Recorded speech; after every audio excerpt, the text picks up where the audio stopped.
It's one thing to talk about how much HoloLens could help businesses, and it's another to show it. That's just what Microsoft did yesterday, when it led me into 2 elaborate demos for its latest mixed reality apps, Layout and Remote Assist. The former lets you design physical spaces virtually, rather than just relying on blueprints. Remote Assist, on the other hand, lets you collaborate with people while letting them see through your eyes, using HoloLens. While they're not the sort of apps that would make HoloLens a must-have for everyone, based on my demos, they could make life easier for certain professionals. And that's exactly what Microsoft wants. To put me in the shoes of a first-line worker, or someone who directly engages with customers and a company's product, Microsoft filled a hotel room with large and scary-looking factory equipment. Soon after I stepped in, there was a loud crash and everything ground to a halt. A quick glance at a status panel showed me an error code that I didn't recognize. Typically, I'd have to dig up an instruction manual to figure out what's up. A faster option, just use Remote Assist. After putting on a HoloLens, I rung up my colleague Kate using Microsoft Teams, who had much more expertise in the faulty machines. She first appeared in a window right in front of me, but since that made it awkward to see the machinery, I found a blank spot on a wall and said, "Remote Assistance pin," to get her video feed out of the way.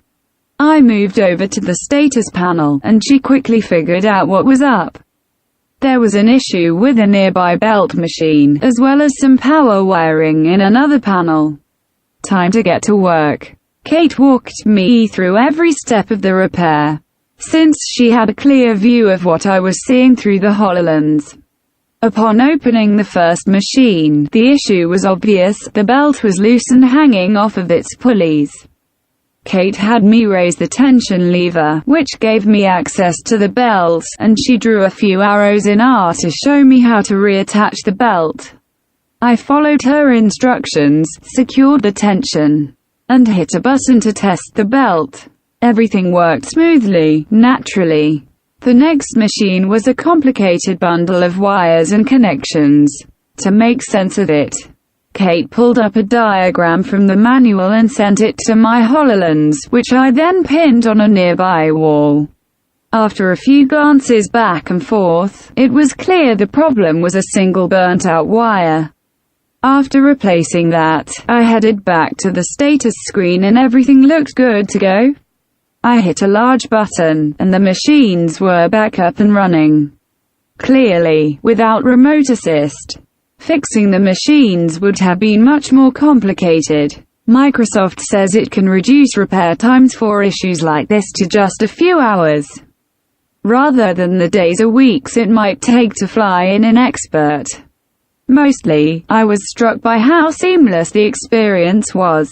With HoloLens, I was able to keep both hands free, while simultaneously showing Kate everything she needed to fix the situation. And thanks to augmented reality, I also had access to diagrams and manuals right where I needed them. To demo Layout, Microsoft set up another hotel room to look like an empty factory. It was a mostly open space, with a large pipe in one corner and power conduits on the floor. My role was to figure out the best way to arrange new equipment on those floors. Some machines had to be near power, but couldn't be sitting directly over the conduits. And another had to fit right into the corner, where the pipe might get in the way. Normally, designers would use 2D blueprints to configure equipment like this. But of course, that's not the best solution when you don't know the exact size of the machinery, or if those documents don't reflect everything in the room. So, once again I slipped on a HoloLens and got to work. As soon as I put on the headset, which was already running the Layout app, I saw a grid of our lines covering the factory floor. Clearly, they were meant to help with placing the virtual machinery, which were sitting in an augmented reality box near the ceiling. With a flick of my index finger, the HoloLens air tap gesture, I selected one device to make it follow my gaze. Then, I looked towards a spot beside a power conduit and made another air tap gesture to secure it. Since the R model matched the equipment's actual dimensions, I could walk around to make sure it fit exactly where I needed it to. As for the second piece of equipment, I had to maneuver it right beside the pipe in the corner. Once I set it in place, though, I realized that there was no way to access it. The only option was to air tap the machine again, and rotate it by 90 degrees. Luckily, it still fit in the corner. That issue was something a designer could easily miss, especially since the pipe, which was a remnant of older equipment, didn't show up on the blueprints. In many ways, layout and remote assistance both fulfill the original promise of HoloLens. As for the second piece of equipment, I had to maneuver it right beside the pipe in the corner. Once I set it in place, though, I realized that there was no way to access it. The only option was to air tap the machine again, and rotate it by 90 degrees.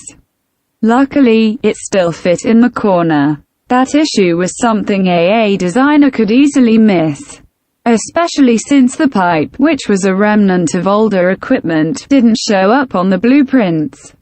In many ways, layout and remote assistance both fulfill the original promise of HoloLens. They tap into the power of augmented reality, and they each let you do things that wouldn't be possible with any other combination of devices. While HoloLens might not seem as exciting as it used to, thanks to consumer VR and the impending arrival of powerful AR glasses from Magic Leap, it's matured into something that could be genuinely useful for a huge portion of workers. Ultimately, that means a lot more than just buzz.